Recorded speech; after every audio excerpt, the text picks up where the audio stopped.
Hello, and welcome to the Whatever It Takes to Fight for Your Voice event sponsored by the CW Network. My name is Elise Dixon, and I will be the technical producer for today's event. Team moderators from across the nation will lead this event and interview cast members from the CW Network's Batwoman and explore their experiences as Black women and the importance of conversations around diversity, equity, and inclusion. At this time, I will introduce your moderators. Our first moderator is Dominique.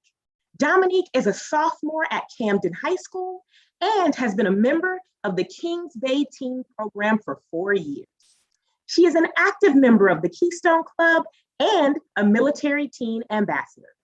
Her favorite club is Healthy Habits, and she really enjoys cooking. She is a big advocate for LGBTQ+ rights and being a voice for creating change. In her spare time, she enjoys reading and doing all things self-care. Welcome, Dominique. Next, we have Aaliyah. Aaliyah is a 7th grader at Camden Middle School. She is part of the Kings Bay Teen Program and also a part of the Keystone Club and virtual reading program, where she does video recordings for younger youth to listen to monthly. Aaliyah is a huge advocate for mental health and encourages youth to elevate their voice on various topics. In her spare time, she enjoys learning how to play different instruments and writing music. Welcome, Aaliyah. Our next moderator is Shalon. Shalon is a member of McConnell Air Force Base Youth Programs. She is a member of the BGCA Legacy Charter, a member of the McConnell Air Force Base Keystone Club, and is a member of the National Keystone Steering Committee. Shalon is the 2021 BGCA Kansas Military Youth of the Year. She is a junior at Derby High School and active in junior ROTC and debate. She's so delighted to be here today and cannot wait to get to know our speakers. Welcome, Shalon. And last, but certainly not least, we have Asha. Asha is a junior at Camden County High School and has been a member of the Kings Bay Teen Program for 1 year. She is super involved with school activities and was recently runner-up for Miss Wildcat Scholarship Pageant. She is a big advocate for cultural diversity and inclusion. In her spare time, she enjoys listening to poetry, spoken word, and listening to other activists, along with spending time being active and working out. Welcome, Asha. At this time, I will turn it over to your team moderators, and they will introduce our amazing panelists. Dominique, it's all yours. Thanks, Ms. Lacey. Our first panelist is Megan Tandy. Megan Tandy stars as Sophie Moore, a high-level private security agent and one of Gotham's staunchest protectors in the CW's highly anticipated new drama, Batwoman. Tandy's television appearances include roles in Survivor's Remorse, Teen Wolf, Jane by Design, Baby Daddy, The Mayor, Red Band Society, Necessary Roughness, and in the breakout critical darling, Unreal, opposite Shiri Appleby and Constance Zimmerman. On the big screen, Tandy starred in John Gallagher's remake of the iconic Piranha 3D, Unstoppable, and The Trap, opposite Queen Latifah and Mike Epps. At 19, Tandy entered and won the Miss California Teen Pageant. 1 year later, she was named Miss California USA. Welcome to the panel, Megan. Now we'll turn it over to Aaliyah, who will introduce our next panelist. Thanks, Dominique.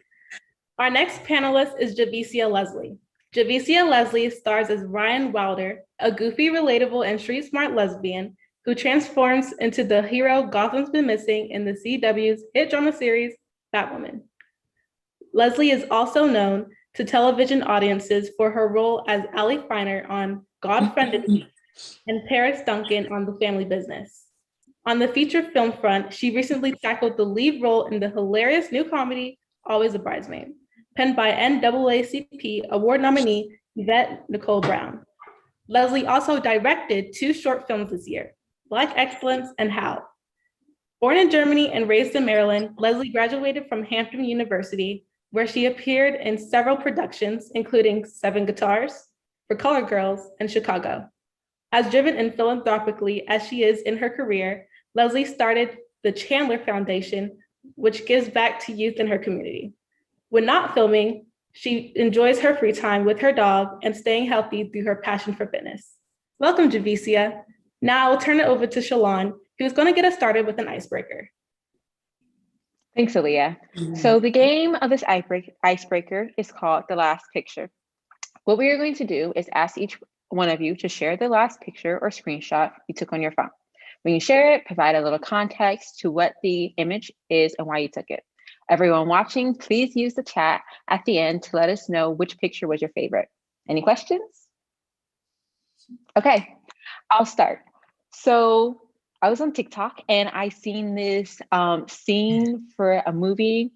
It's an adaptation of Snow White, to where she doesn't like necessarily want to get with the prince. And so I was like, I got to watch this. So I screenshotted it. All right, Asha, you're next.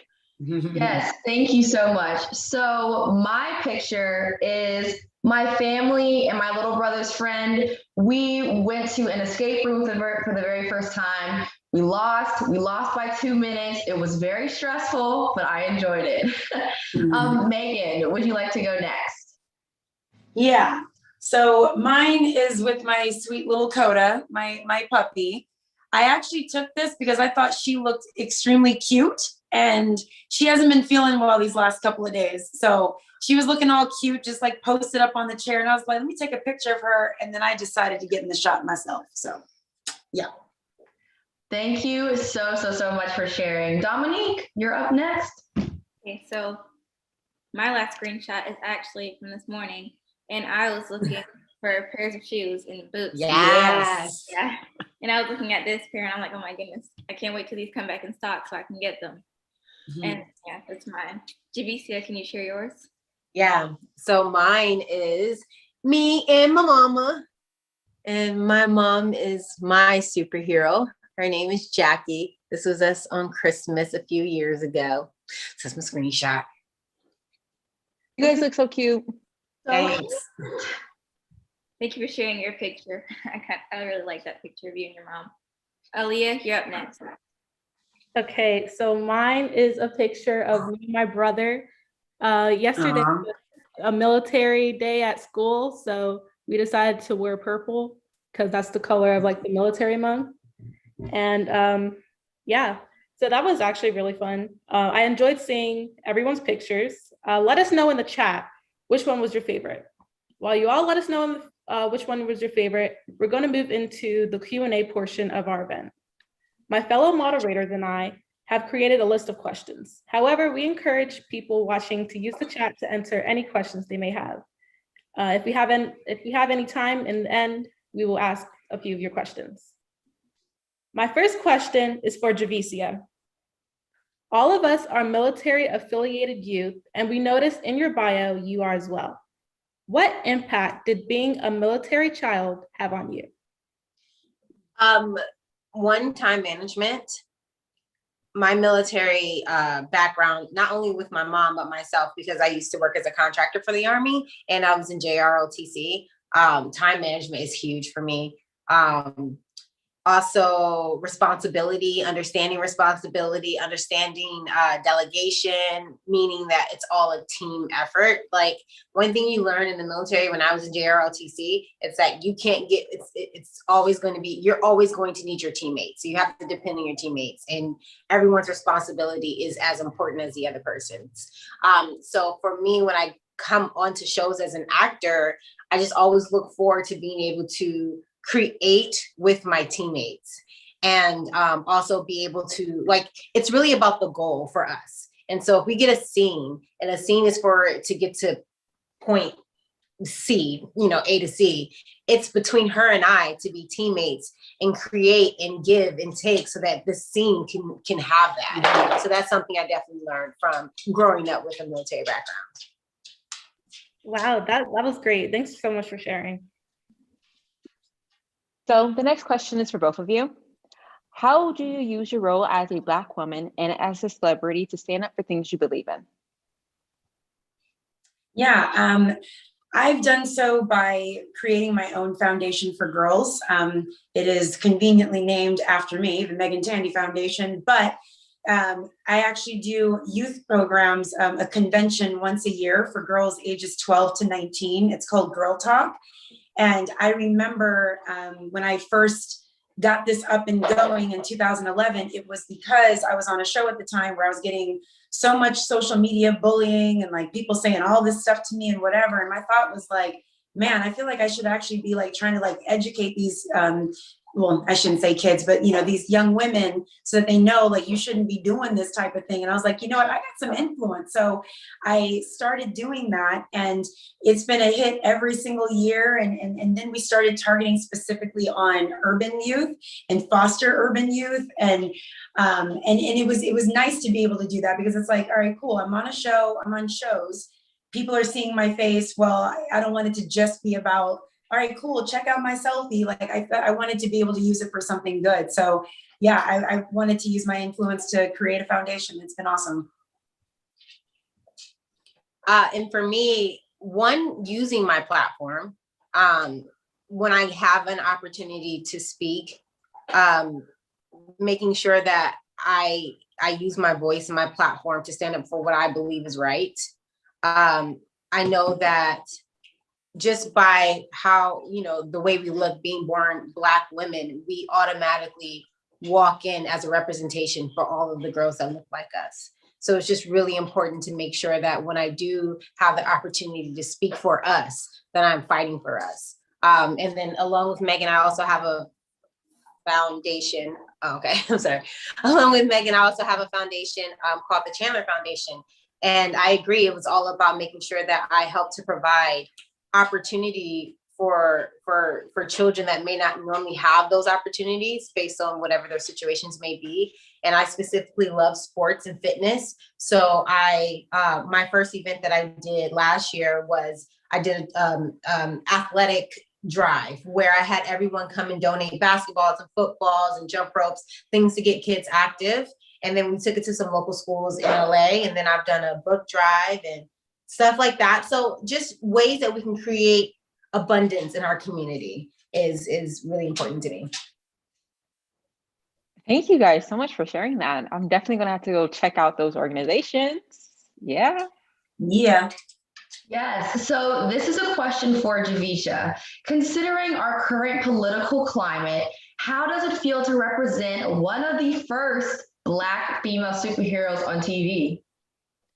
It's an honor. And you know what's really cool is like, I can even call myself the first because I know Nafisa, she does Black Lightning, she plays Thunder, and it's women like her, it's women like Eartha Kitt, Halle Berry playing Storm that opened up the door for me to be able to walk through. Biggest thing was like Chad Boseman playing Black Panther. Like they created this opportunity for me. And I pray that my opportunity creates it for you guys.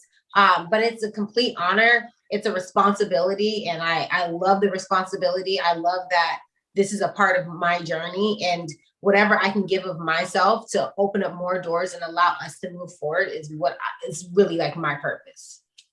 That was a really amazing answer. Yes, I think Chadwick Boseman was really great. It was good to see him. So. So both of your characters, Batwoman and Sophie Moore, have the same ideals when it comes to protecting Gotham, but you have different ways of achieving it. So how do you feel about playing these different characters, like playing these different sides, and how are they both justified ways of making things better? Do you see these roles as commentary on how things are being handled in the real world? Yeah, so, you know, speaking on Sophie's behalf, I feel like her way of how she wants to protect Gotham, it is definitely a very, very real thing. You know, we do have law enforcement in our day, you know, shocker. And so I think the way that she wants to go about it in her mind, it's justified. She's done it honestly. When she first, you know, signed up to be a Crow, she wanted to do it respectfully and in a nice way, right? And so for her, in her mind, she's not seeing that there's any issue with it. And also too, I think just even going with the real world of it, you know, it actually is very, very nice to be able to represent Black women in law enforcement. You know, it's like there's just so much like punching down overall of law enforcement, but there are people of color that are in there that are actually trying to change the culture and trying to make a difference. And so it's nice to be able to represent that on the show, because I think it does have a space. And yeah, I think it's just, I think, like I said, for Sophie, just her way of trying to protect Gotham, it was always something that was very genuine, and she wants to do it the right way. So she's never about what it should not be. I feel like with Sophie and Ryan, it's like these two opposing worlds that really have the same intentions, but it's just their actual method is different. And sometimes for Ryan, she gets lost in the method versus the intention. Like, and it's, as an actor, Megan and I talk about this all the time. Like, it can be so frustrating. I want to talk to my character and just say, girl, stop tripping. She's on your side. Yeah, maybe the organization that she's a part of sucks, but like the way to get it across to her isn't how could be handled better than how Ryan is handling it. But what I'm really super, super excited for is that you're going to get to watch that journey that they go through, where they start to have to really understand each other's worlds in order to get to like the greater good. And I think that that's something that our world could take a look at. Like, they could take a look at these next few episodes and say, hey, maybe that's how we should communicate to each other. More dialogue. It's definitely happening in our next couple of episodes. A lot of dialogue. Definitely. I really like the way both of you really understand your characters, and you actually make the leaps to actually understand their mindset and put your own spins onto their character and their mindset. Thank you. Okay, so thinking about some of the things we see in media around how Black women wear their hair, I'd like to know if your hair has ever been a problem being cast in a specific role. Yeah, because I'm always in and out of wigs all the time. And there was, after a while, you definitely get typecasted as a certain look. And so there was a time where I had said to my team, I was like, you know what, I want to be more natural. I want to rock my own stuff more often, and I started doing that. And so I would go into these audition rooms and I wasn't even like booking the jobs. They were just like, oh, that's a little too different. This is not the Megan that we're used to. We're used to like the wig, the da-da-da-da-da. But mind you, they're not thinking or knowing that it's a wig. Some of them do, but and that frustrated me, because I'm like, but this is my natural situation. Like, this is what the role calls for. This should be fine as well. But I think there's definitely this thing in Hollywood. There's this thing in the industry, just in general, just with media, that like, there is just like a certain standard, even on her hair, that it's got to look a certain way in order for it to be acceptable, in order for it to be, considered pretty. And so when you try to come in with something more natural, people are just kind of like, what? So with Sophie, I've tried to incorporate a little bit more of my natural look, which will, end up being hers, because I'm playing the character. And so I can only go so far as cornrows at this point, but, just little bitty changes, eventually it'll flip around. Yeah, it's interesting because I think for certain characters or certain women, they allow it, but it's rare that it's the leads. You know what I mean? It's usually like a guest star. Yeah. Let's have it as natural as possible. For sure. But as far as like the person that you see on screen every single day, like her and I, like, it's always like, you know what? My experience is like, I'm like Megan, I always try to find a protective way to handle my hair. So like, if it's a wig, if it's a weave, if it's braids, if it's faux locks, like anything to make sure that like I am taking care of myself, but also because I like the versatility. You know what I mean? Like, if you look at every project I've done, they're so completely different with the hairstyles, because as Black women, we can do that. That's like our magic power, and it looks good on us, So I don't know if my hair has ever kept me from being cast. It's hard for us to actually ever know those answers, because they don't tell us the reason why you didn't get cast is because of your hair. Yeah, they can't do that. Yeah. But what I will say is that I've learned to fight for my hair. I've learned to fight for my hairstyles, not because it's my hair, but because I know what it represents. You know what I mean? Like, even if it's a wig, it being a natural wig still represents all of these beautiful Black girls that have big natural hair, versus if I choose to do a straight wig, which does not represent us naturally. So yeah, it's definitely a journey in our industry when it comes to our standard of beauty, but hopefully our characters, like Batwoman has this big, beautiful, natural hair, and Sophie has cornrows this season, and there's other. No, I don't. Okay, you said it. I said I might. Oh shoot! Spoiler. Sorry. Oh, good. Oh well. Don't tell anyone. But Okay. the point is, we're moving into a space where I think that we're fighting for our standard of beauty, and it's making its way in. When it came to Batwoman, when Caroline Dries and I were having a conversation about the look of this Batwoman, I told her, I was like, hey, okay, if Batwoman is Black, she got to have a Black silhouette, because you see Batwoman in the shadows more than you see her face on. Our show is lit really dark. So if my hair is straight, you won't really know the difference, you know? So I was like, if she gonna be Batwoman, she needs to have a Batwoman, you know, Locks, silhouette. everything. And so that's how we came with the natural hair, and we got that from fan art. So yeah. Yes, I definitely agree. We should be fight for more natural hair for everything. Yes. So our next question is, when dealing with stereotypes is something I feel like we all combat as young women. Has either of you felt typecast or had to deal with have any of you ever felt typecast or had to deal with portraying Black stereotypes? Yeah. But I wouldn't say that the breakdown of this particular character was to be, you know, because I've definitely in my life, I've heard it all the time, you know, the white Black girl, you're not Black enough, you're not that much of a sister, but you're a sister. I get it all the time. And with this particular role, I'm trying to think if I should just say what that role was, but it didn't say on there that we want a white Black version of a Black girl. But once I obviously booked this particular job, I mean, you could just kind of tell just with even like the lines that they had written, and like also just kind of like, I knew that they were wanting that. So I was kind of like playing it up a little bit more, and then they were just kind of laughing about it. And so there's definitely a thing in Hollywood where they've got their visions of like what a Black woman should be and what she shouldn't be. But there have been some roles where it's just kind of obvious. It's like, all right, cool. They're either wanting, I've seen things like, mind you, it does not say the ghetto Black girl, but you know that that's kind of what they're kind of like, yes, yeah, like kind of what they're leaning towards. So I think Hollywood has their way of how they kind of subtly say things.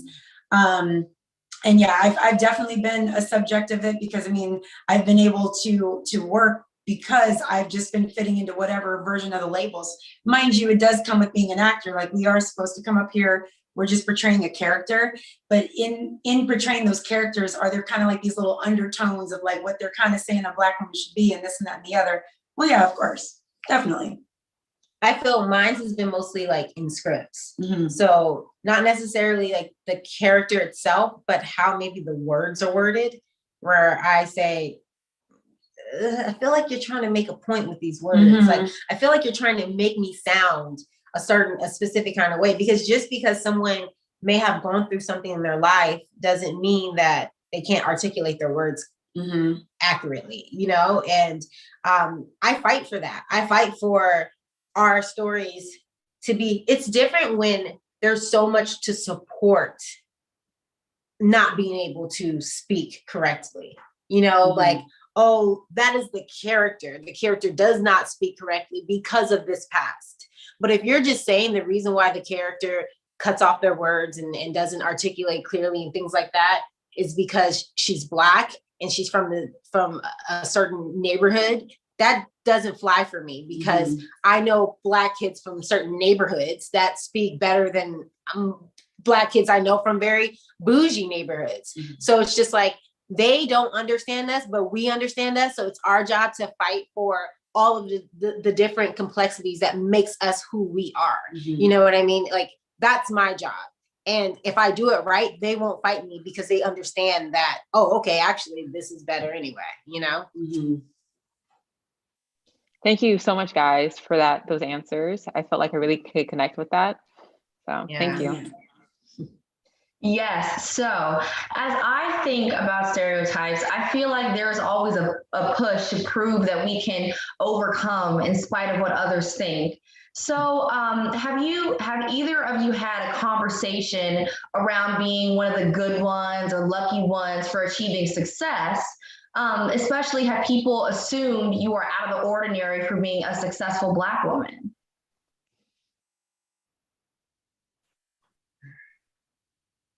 I mean, if people do think or have said that, they haven't said it to me.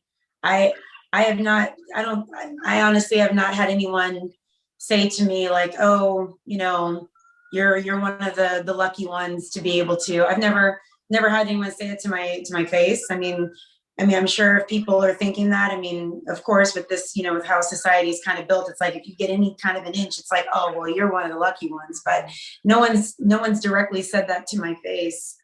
I'm sitting here trying to think. I don't even think anybody would even like say that. I don't know. I feel like it's not about us as the workers. I feel like we are coming in off of the backs of the generation before us that worked their behinds off to open up doors. So our whole generation is the quote unquote lucky ones. You know what I mean? Like if you had looked at this industry even 20 years ago or 30 years ago, you would have never seen this many Black faces on your television screen on prime time, you know? But that's not because of us. That's not even because of how much work we've put in. We could work, what's her name? When Cicely Tyson, I was watching an interview that she did back in the day. And one of the things she spoke about was Cicely Tyson worked her entire 97 years, pretty much. Obviously not maybe the first 10 years of her life, but from that point on, the next 87 years, she worked every single day of her life doing what she loved.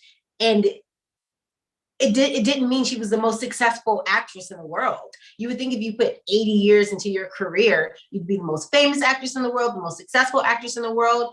What her career was a door that was opening for us to walk through. She fought for 80 years so that we can now comfortably, you know, do what we love without feeling like the color of our skin is stopping us from walking through the door. Mm-hmm. If anything, the color of our skin, because of her, is opening the door, because now they're realizing that there is a market for us. There is a market for seeing Black women on TV, and they're willing to invest in us. These TV shows that you're watching cost millions of dollars to make. So when they're choosing an actress to play the role, they're investing millions into this actress, whether we financially see it or not. We don't, so let's not get that part twisted. But they're investing that money into us. That means they believe that we can fill those seats, we can get those ratings, we can see those numbers. That work, that trust, that accountability came from actresses before us, because this would not be the case 20, 30 years ago. That is an amazing way to put that. Oh my gosh, I love that. I think that is so true. I think that our whole generation is blessed because of the work that, you know, a lot of the people before us did, and we wouldn't be able to be here today without them. So I think that we're all very blessed to be in the positions we're in right now. Mm-hmm. So this world being what it is right now, have you ever faced racism in your industry? Or have you ever faced any all those other isms like sexism? If so, how did you deal with all of that? Yes, I think, well, I can't speak for everybody. So for me being a Black woman in this business, yeah, I mean, you'll get little subtle things that people will say, like, you know, one thing that does kind of get on my last nerve is like, when it's someone who is not Black, that's just kind of like, oh, come on, sister. Oh my, sis. Come on, sister. It's like, you ain't saying it right. Right. You ain't even vibing like that. But you ain't my sis. Yeah, but they do it because it's just, because there was someone, I can't even say, that I had actually said, I was like, look, I'm tired of you saying that. Please stop saying like, hey, sis. And then they were just like, well, I thought that's how you guys communicate. Yeah, she was like, she straight up said like, come on, I'm just trying to be your sis. So it's like a lot of this stuff. So let me just say this, a lot of people are misinformed, they're uninformed. So there's that. Then you got the people that just don't care. And so I've definitely experienced both situations where it's just kind of like, okay, maybe somebody really doesn't know that that's an issue, but now let me educate you and let you know why that's not okay. So I try to take those liberties, especially in this business, because some people, they don't know. And especially now, you know, with everything being so heightened and, you know, everything with BLM, and we're really, really, as you said, like we're getting put more on screen. I definitely noticed a lot more of these little tiny little things where I'm just like, okay. Yeah. Yeah, it's a little disappointing sometimes. But what sucks is everything that they're seeing about BLM outside of the news, now that it's in television shows and movies, is not written by us. So they're still not seeing an authentic version of our story. But as far as like my experience when it comes to any type of racism, I mean, in the current role that I'm in, I came in after a white woman, and the comic book character was white. So there are a lot of people that are true comic book fans that do not believe Batwoman should ever be Black. But, you know, Batman dealt with the same thing. When they created the Black version of Batman in the comic books, there are a lot of people that were opposed to it. But at the end of the day, it's like, it's all fiction. So I can be whatever, Batwoman can be whatever color they create her to be. No race owns these characters. But the fans feel differently, and they have definitely made sure I've heard it. And it hurts my feelings, but then it reminds me that, like, I just believe hurt people. And it has nothing to do with what they say. Everyone's in pain, and the only way that they can express their pain is to hurt other people. So for me, it's about seeing that and not taking it personal, and understanding that I am not doing this for them. I'm doing this for y'all. And as long as you guys feel represented, that's the only important thing to me. How they feel doesn't matter to me anymore. Good. I told her to stop reading that stuff. She did. Yeah, I totally understand what you mean, because I think in this younger generation, everyone is starting to use much more African American vernacular, like the things that you grew up hearing your parents and everyone else around you saying. And they're starting to use it, and they're saying now that these words are trendy, and they're using them, and they don't even know where they came from. And people, like when you were younger, used to be called ghetto for saying those exact same words that they're calling trendy now. And now they're just using them and posting with those words, and they don't even know anything about those words. Same with our hairstyles. Yeah. Like when cornrows, the way they described them, and then now everybody's wearing them that don't need to be wearing them. But yeah, I was gonna say, like, when it comes to the cornrows too, like I was literally just having this discussion, because I wear my hair in cornrows all the time, because literally, like, I love wearing wigs sometimes, but sometimes I just like to like feel the air on my scalp. And so I can't, for me, my hair is just like insanity, right? So I'm always wearing my cornrows, but I do get different looks. Like if I'm wearing my wig, you know, my little 1B, like wavy, whatever, I'll get that type of a look. But like if I've got my cornrows, there are some people that they do perceive it as ghetto. They perceive it as, or if I wear just like my natural hair out, I've heard things like, you know, that doesn't look like you did it. It's like, yeah. But it's like, it's all these little, like, it's like some people really sincerely, like they are racist, but some people just, they just don't know. And so it's like I said, I just try to use those opportunities to just say, hey, look, because my hair is like this does not make me ghetto. This does not make me like an unkempt, like hair person. It's like, there just needs to be more education and more dialogue going on. But then also people also need to have more open hearts too, because some people don't want to talk. And then that's where we have more issues, because they don't want to learn. So yeah, it's a little bit of both. Yeah, it always got me how things that were considered ghetto before, that Blacks were criticized for, are becoming trendy when a person of non-color does it. And it always. Oh yeah. So I really liked your responses. Thank you. So with that being said, have you ever developed your own prejudice or cautiousness around a certain group of people? If so, how has life experience helped to change that? Well, for me, my fellow Maryland girl, I'm from a city that is predominantly Black, and that's been my reality throughout my entire youth. We were the majority. We were the senators. We were the governors. We were, you know, that's all I saw. And that was my reality. And that's what I thought made sense. And when I moved to LA and it wasn't the reality there, it was a wake-up call. It made me realize that they don't see us how I see us. And my job is for the world to see how amazing we are and how, I wish this could be, we are the world, we are the people, and everyone just gets along. But I think that a lot of the work that needs to be done, we have to do in our community. It doesn't mean ignore other communities at all. I think that's something I truly learned, because I love the fact that my friends and family all vary in ethnicities and everything. So I love that. But I also think that what I've learned in my life is that I want to make sure that in a world where it is sometimes us by ourselves or us against everyone else, that we have everything we need and that we have an equal opportunity as every other community. I want us to make sure that, because I see a lot of communities have support programs and scholarships and all kinds of things like that, just based off of being a part of a specific community. And I want to make sure we have that. So I didn't have any prejudice, thoughts coming out of Prince George's County. If anything, it actually inspired me to make sure that the world could see that what I grew up with is possible. And then after I was raised in Prince George's County, I went to Hampton University, which is at HBCU. So even being there, to see all of these intelligent, talented, successful African Americans daily, their parents were Steve Harvey and this person, that person, that person. So I'm like, you guys all come from this beautiful pedigree of just successful Black people. And what's important is that we extend that and give all of our community that same opportunity as much as we can. Mm-hmm.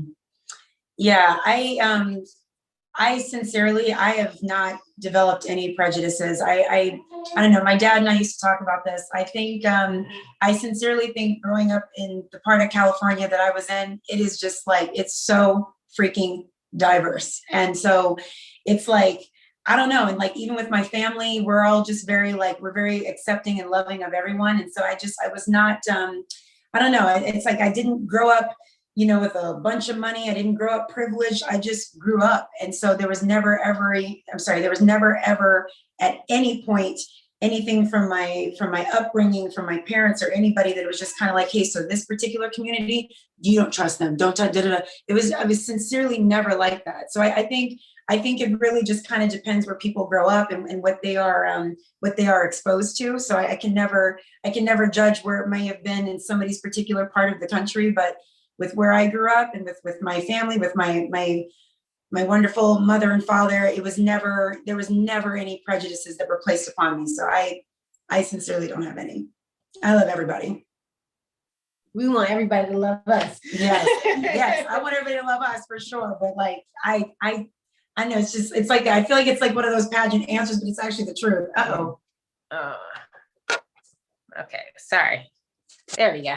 There we go. I was just saying, I feel like it's a very pageant answer, but it's really sincere. So. Yes, I definitely agree. For me, since all my family is from Maryland, and then I moved down here to Georgia, Maryland, so much, it's just so much different from going to the north to down here to the south. Yeah, it's a lot different. Mm-hmm. I always tell people that, I always tell people it's different when you grow up and we are the majority. Mm-hmm. You know what I mean? Mm-hmm. And sometimes you hear that, and unfortunately, I feel like people hear that and they think, oh, you grew up in the ghetto, and I'm no, I didn't. And even if I did, so what? But no, I didn't. We had every type of area in my city, and they were still all Black. We had the rich area, it was all Black rich people. We had, the not so rich, we had every type. And it was just still all Black. And it was just really dope. So when I came out, I was like, wait, what? And I got told so many times that I was Black. I'm like, I know I'm Black. Why do y'all keep telling me that? That's another thing. Mm-hmm. Being from where I'm from, no one tells me I'm Black because everyone is Black.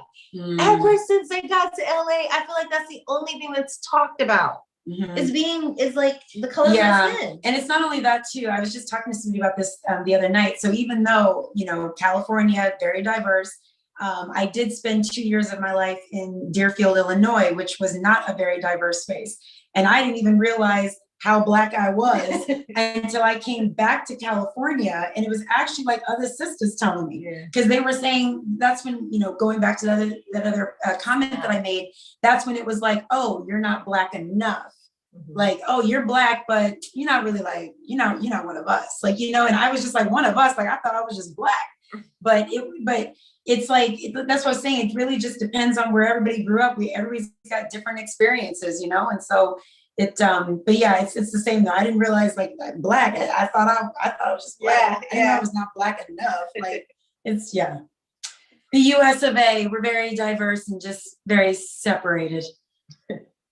Yes, I definitely agree. Thank you so much.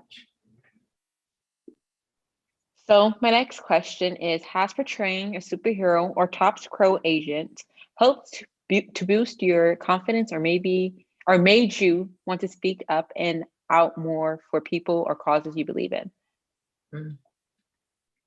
Yeah, I definitely feel, so I mean, I love being Sophie. I love being a part of the Crows, all of that stuff. I find her to be a person, a Black woman that just represents so many things that scare people. So she's Black, she's lesbian, she's in law enforcement. Everybody's scared of all of it. And so it's like, all right, cool, this is great. I can create a dialogue. Let's get discussion. And it used to really, really bother me when people were just kind of like no. And then also with the law enforcement, like, oh, she must be racist. She worked for the man, this and this and this. And like, honestly, it ticks me off because there really are Black women, and I'm sure Black lesbian women that are not about the negatives of it. And so I still do feel, being in this role, I absolutely have a responsibility to at least represent the people of color in law enforcement and to represent it well. You know, I can't do like, you know, a bunch of interviews or conversations where I'm always just, you know, where people are talking down on the law enforcement, because it's like, Sophie is that only representation on the show where it's actually a positive.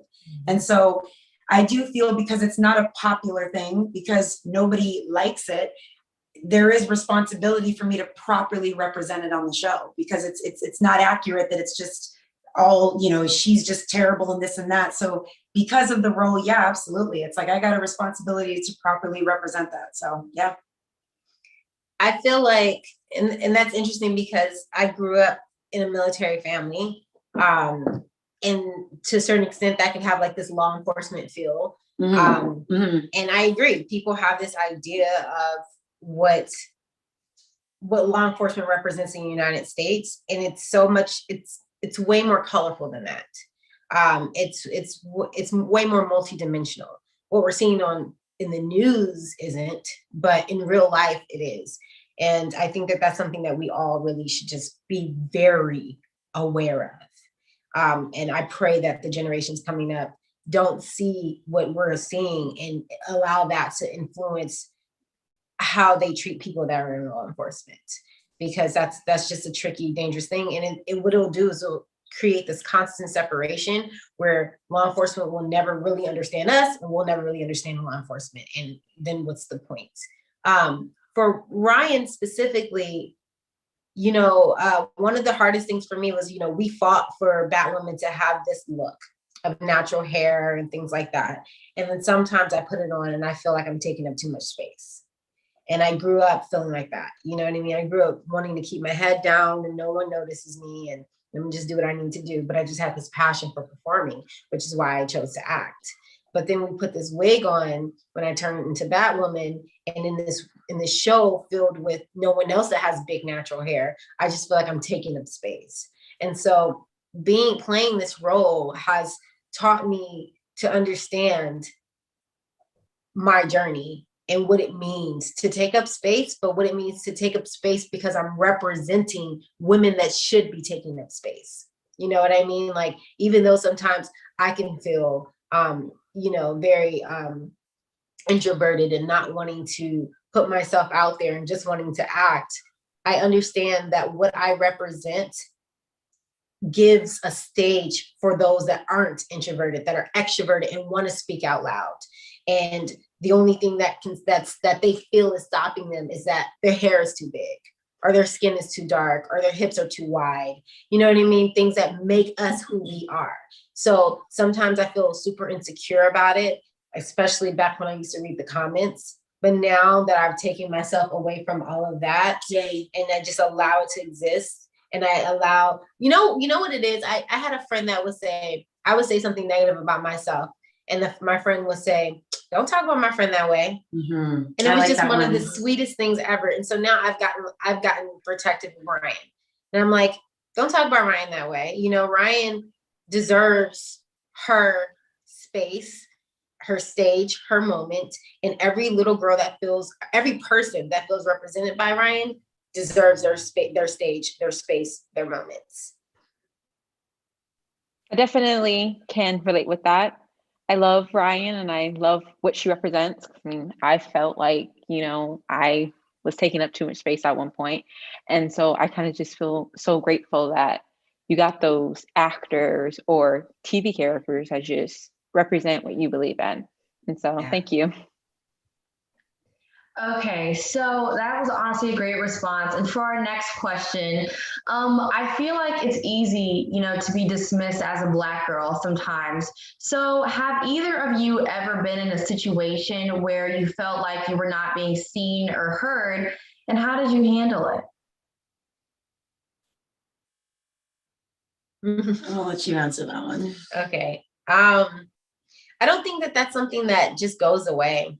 I think in every stage, it just comes differently. Before I booked any of my roles, I wasn't seen or heard, and it didn't matter that I wasn't seen or heard. Now that I've gotten older, I'm not going to say this is based off of jobs. This is actually just based off of maturity, experience, and age. I fight for my voice to be heard when I really, truly believe that what I am saying is right. There's another thing is that I learned to check myself, because sometimes I'm fighting for my ego and I don't realize that. Now I'm able to allow, what I've been learning? I've been learning it's okay to lose. I think as Black women, as artists, as fighters, it's all about winning, winning, winning, winning. And then we don't realize that we're walking over people to win, and we're clawing and fighting, and we're not letting people make their point in discussions, and no, I'm right. And it's not a beautiful characteristic that I want in my spirit, So what I'm learning to do is to lose, and then take a step back and reevaluate the situation, without my ego completely. You know what I mean? Pray about it, and then truly, have a real conversation. But in the moment, when all of our egos are flared, and it's all about winning, I am learning it's okay to lose. And I also want to lose, because I'm not going to grow as a person if I'm constantly winning. You know what I mean? That's all we talk about is, yes, sis, get that win. I'm not going to grow as a person if I'm constantly winning, because I don't learn from winning. I actually learn from losing. So for me, it's about being wrong, and then going and finding out why I'm wrong, so that I can truly have a lesson that's being learned in the situation. I mean, honestly, I think that is, just so great. And I sometimes kind of struggle with that too. Our English teacher actually does like open class discussions. And sometimes people may make a remark or a comment, and I'm like, what? I'm like, oh, wait a minute. No. Let me And so we end up like going back and forth in class. And the teacher's like, all right, guys, calm down. I'm like, okay, and I have to take a minute, and I'll go back and I'll say to them, like, I just want you to know that I respect your opinion, but just as much as I respect your opinion, I respect mine, and feel like I have to, properly voice my own opinion. And I think that's great. Sometimes I have to learn how to take a step back, because I can get a little, too emotional. But yeah, that's a really great answer. So I'm sure fans of the show have noticed the casting of Batwoman has changed a lot. And how do you think that the change in cultural awareness contributed to this? It's really more on you. Yeah, I was gonna say that. You Batwoman, so you Batwoman. I don't know, right? So a lot of people can say, that at the time that everything is happening, there are being more Black people being cast so that what's happening in society can feel like it's being reflected in all industries. That may be the case. However, that doesn't matter. No matter why the reason we're walking through the door, I'm walking through the door. You know what I mean? Like, we have to constantly realize that an opportunity that may feel like I'm being used, and for whatever reason, whether it's I'm a woman, whether it's I'm Black, whether it's whatever, but I'm being used to have a certain, to fill a quota, I guess. Sometimes we may have felt, even in my government job, you sometimes get hired knowing that you're filling a quota. Whatever the reason may be, at the end of the day, it is now my job to do my best to open up the doors for the people behind me. Because like I said in the beginning, no matter why, they are investing millions in our Black skin. You know what I mean? And I will take that opportunity to not only open the doors for you guys, but to open up more opportunities for myself in the future so that I can create content and I can be a director and I can produce and I can do all kinds of things like this. But there are steps to everything. And the fact that I had the honor of playing Batwoman, the first Black Batwoman, that step is an honor. And you know, it's always this weird journey of why and when and how, but that doesn't matter anymore. And that's to say to all of you guys, like, when you get an opportunity, you seize that moment. Don't worry about the hows, whys, and whens. Don't second guess yourself. Don't doubt yourself. I can't speak for everyone else, but I have always doubted my wins. I have always said, dang, I must have just been lucky. You know what I mean? Oh, they must have cast me because of this, or because I'm Black, or because of this, like, or I got that job because I knew someone. Like, I have always doubted my wins. And moving into this space, I can't do that because that's doubting God. Like, he gave me a talent that I work really, really hard on. And I don't think it goes unnoticed. And it's okay for me to admit that. It's okay for me to say, good job, BC. You did good today. Because that's the only way you can keep going and keep opening up the doors and keep moving. You can't continue to move in doubt, you know? So for me, I don't even know if that was a part of the question, but that's where I got to. And I was going to say that as far as like, so yeah, we have the things that are going on in society right now. There's things with BLM. So therefore it's definitely informing, all right, cool, castings and this and that. But something that Javicia and I were talking about the other day, which we can't say too much about it because it's going to be coming up, but like, it's also informing story. And I think the unfortunate thing about that sometimes is that the story may not be accurate, or the story is only just there because they kind of want to make it entertainment when it shouldn't be. And that to me is a little unfortunate. Like, don't get me wrong, I totally get it. Like, we are inspired by very real things. I think, it's weird, somebody will come in and be like, well, this is what's going on in the world, so therefore it should be. And I get all of that. We're also creators here, not just, actors, but I think sometimes there's a sensitivity in there that needs to be considered. And there also should be a more discussion. I'm like discussion person. I think there should always be dialogue about things, especially the things that we don't understand. And instead of just like, all right, cool, let's just throw it up in there and just call it entertainment and make it something fun, when actually it may be a little something sensitive to that community. Triggering. Like, it might be triggering to that community. Maybe that community should not be seeing that now this could be entertainment. And now people can watch it and now it can get ratings. That shouldn't have ratings because that's wrong. So why are we putting it in a story? So I've seen obviously the positive side of what she was saying, but I've definitely seen the negative, where what's being reflected in society and all that sort of thing, it's then somehow used as it's money. Yeah. Or it's like, it becomes like repetition, where it's like, we have other stories. We have success stories. We have entrepreneurial stories. We have all kinds of stories, but instead we're allowing media to repeat what they see on the news and allowing that to be our story and our only story. And that's not the case. And that's another reason why I can't wait to create content, because I want to show us in all of our wonderful colors. Yeah. Yeah, and also too, guys, for anybody that wants to get into acting, that's where it can be a little tough because, you know, you are in that moment, unless you've got something also attached to your title, like producer or whatever, you are just the actor. So, you know, with someone like me, when I'm kind of like, well, hey, look it now, this probably shouldn't be like this because we wanted this. There's only so much you can do, you know, because it is a job at the end of the day. And I've definitely found that struggle with Sophie because it's like, you know, like I said, she's Black and she's representing the law enforcement. So I already know automatically where everyone's brain goes with that. And so it's tough because it's like, I don't want that to only be the narrative, but I'm just the actor. Mm-hmm. So there's really, sometimes it's like, I can, you know, you can fight for things. You can try to have a voice in things. But I understand that sometimes you have to learn when to lose and this and that and the other, but it's tough. You know, it ain't always easy. So you just gotta keep moving, you know? Oh, so thank you so much for your answer. And I do agree with you how the state and the history of this world will always be reflected in the shows that you see aired in the entertainment business. Mm-hmm. They're so cute. I love you guys so much. I would just take all 4 of you and just like put you on like a panel for one of my foundation stuff. Like, I just love you guys. You guys are just so intelligent. Thank you. Thank you. Thank you.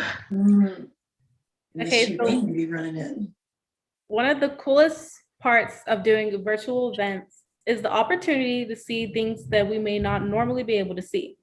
So, do you have any props or costumes you were able to keep from a show or movie? Can you show us? Well, she's here. She's at my house right now. Oh, and then this photo here.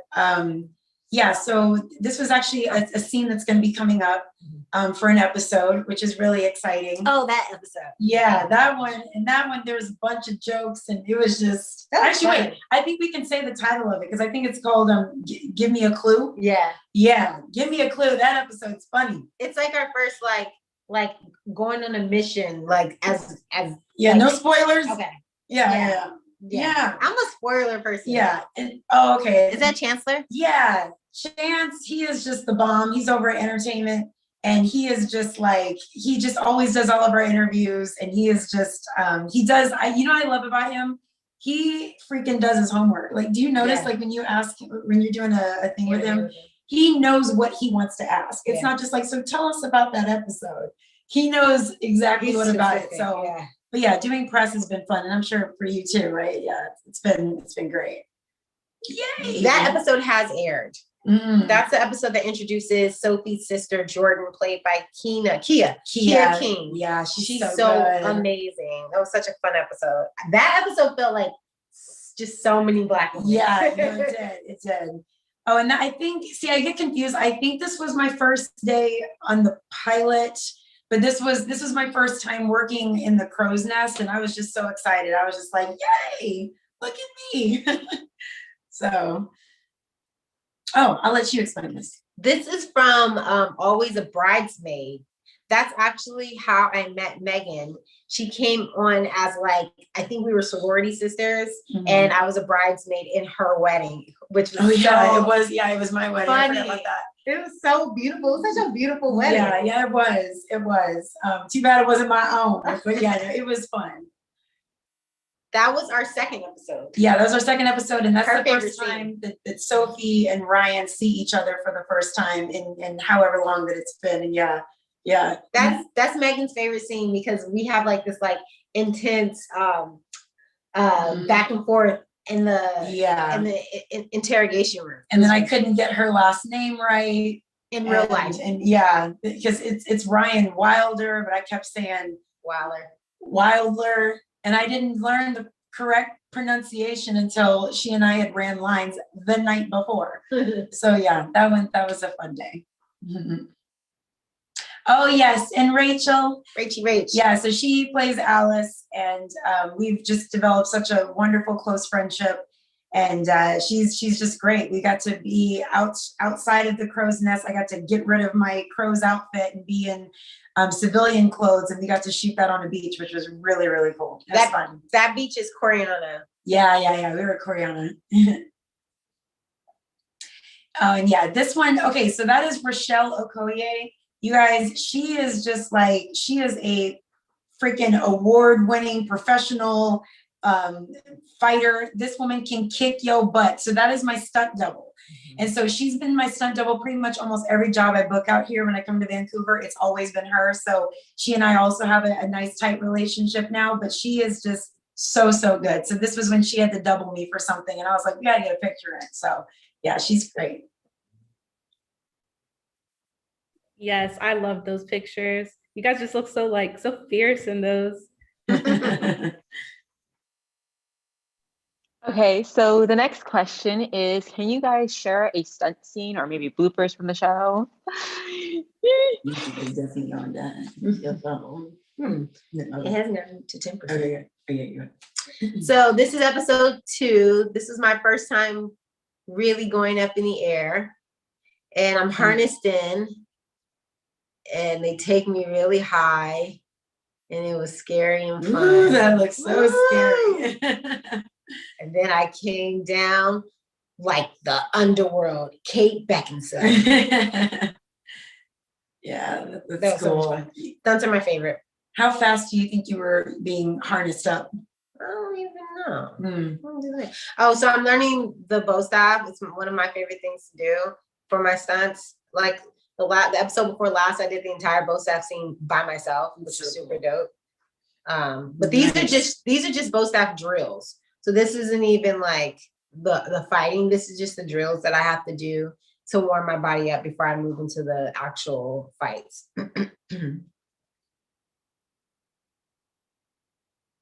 Oh yeah, that was the Wildmore dance. Yes. Yeah. So I love to dance. I really do feel, I've always said this, that I think I was a dancer in another life, and I cannot stop moving. Like, just ask any family member, any friend. I am that woman that'll be like in the grocery store, and I'm just like just moving. There's nothing going on. I'm just, because it's in my head. And so anyway, and I was just like, girl, come on. Like, and I think we made up something like the shot.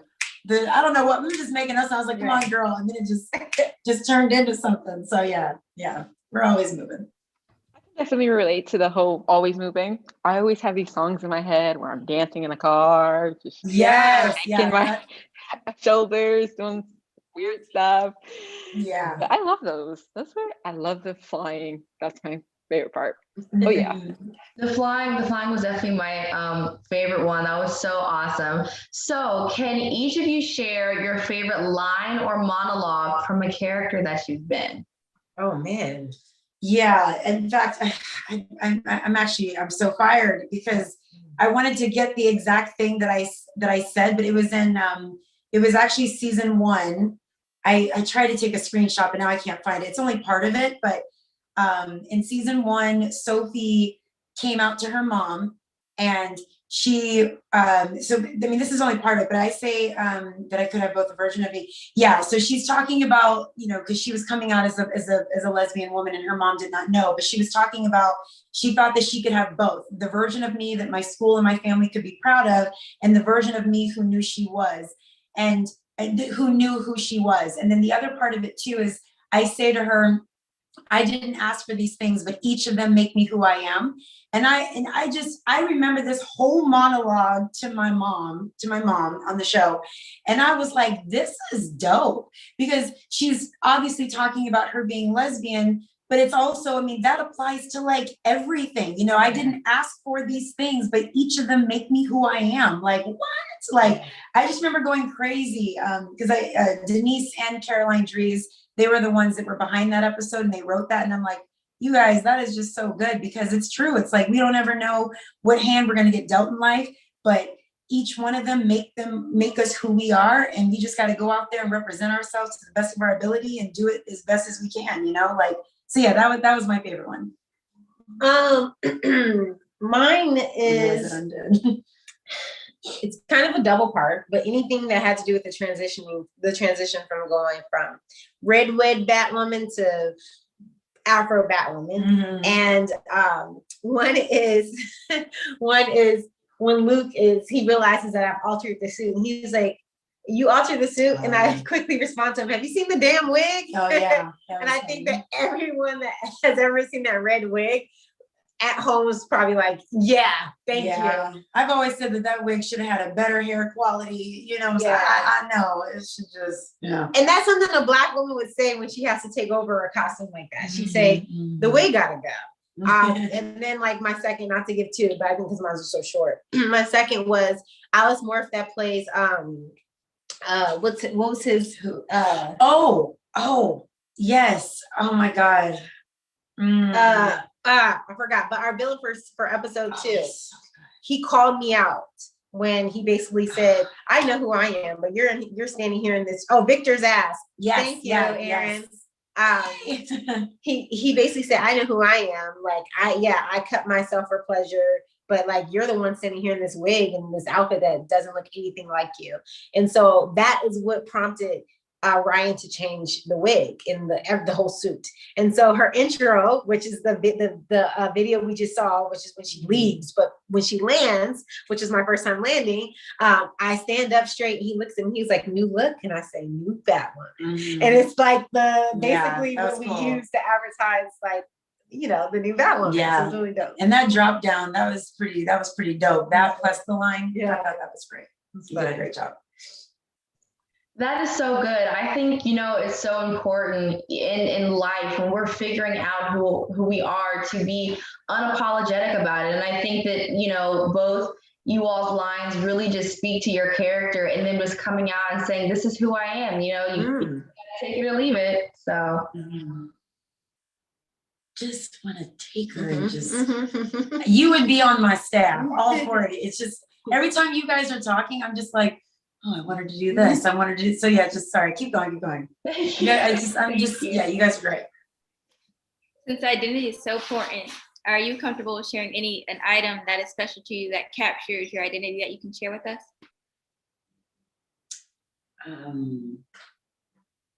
Captures my identity.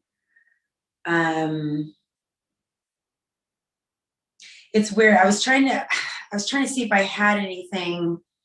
I mean, there's so many things. I mean, honestly, my identity, like I said, I can't use any of my hair because it's changing all the time. But I don't know. It's weird. Like I'm really obsessed with butterflies. Like I'm absolutely obsessed with butterflies. Like I have them like all over the place in my apartment, and it's even on the back of my phone case right now, if you guys can see. And so I just like I've always said that the evolution of the caterpillar turning into the butterfly is just constantly me. I remember writing about that when I was like 9 or 8 years old in my diary, and then I wrote a little story about it. And so and it's what's so weird about it is I know when I was a teenager, I wrote down somewhere, I was like, and now I'm a butterfly. Meanwhile, here I am like older, and I'm like, man, I'm still that caterpillar. Like I'm still growing, you know, I'm still learning. And so, yeah, I just, mind you, I don't have I have a lot of tangible items, you know, that I was able to, you know, keep from my mother. But, you know, aside from something that's like not tangible, I'm obsessed with butterflies, and I feel like that identifies me pretty good. What if life is you as a caterpillar? And whenever you've done what you're supposed to do and it's time for you to move on, that's when you become the butterfly. Hey, I like that. That's good. That's probably what it is. Well, we're all in that cocoon right now. Here's my item. Come here. He came out just in time.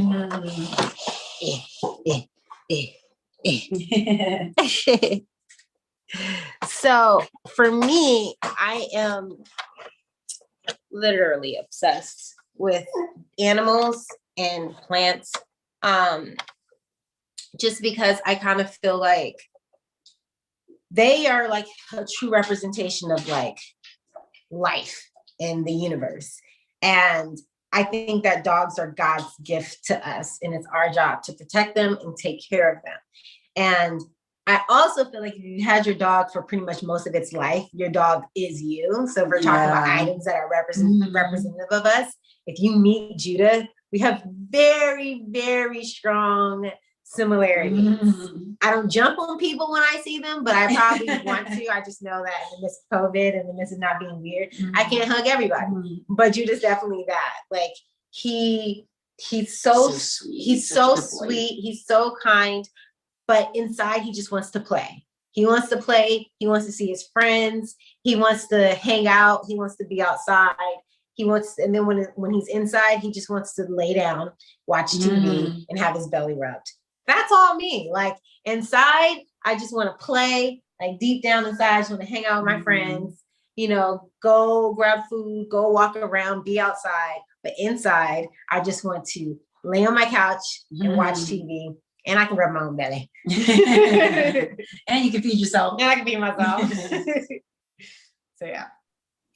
Oh, so Megan, I like how you said yours was like a butterfly. And I don't know if you're familiar with the butterfly effect, but you know how when a butterfly flaps its wings somewhere and it ends up being a tornado somewhere else? Maybe like deep down you think that you're that butterfly and your actions right now, your little flaps, can be some big tornado somewhere else, and how you're impacting. Yes, that is just so good.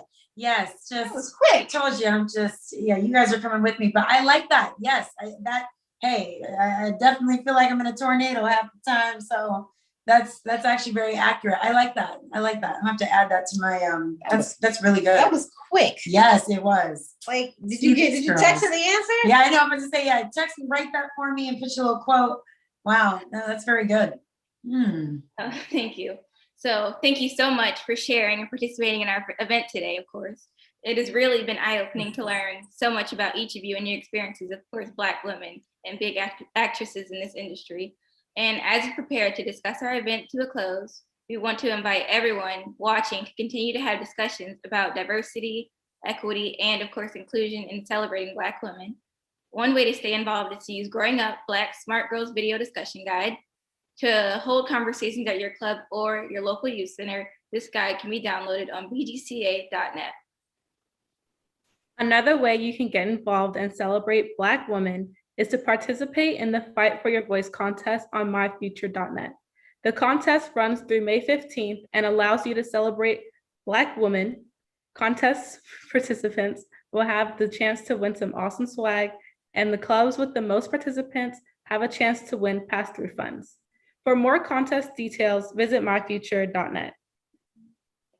Well, this has been amazing. Huge thank you to CW Network for sponsoring the event and to Javisa and Megan for participating. Thank you all for joining, and we hope to see you soon for a future event. Bye. Bye.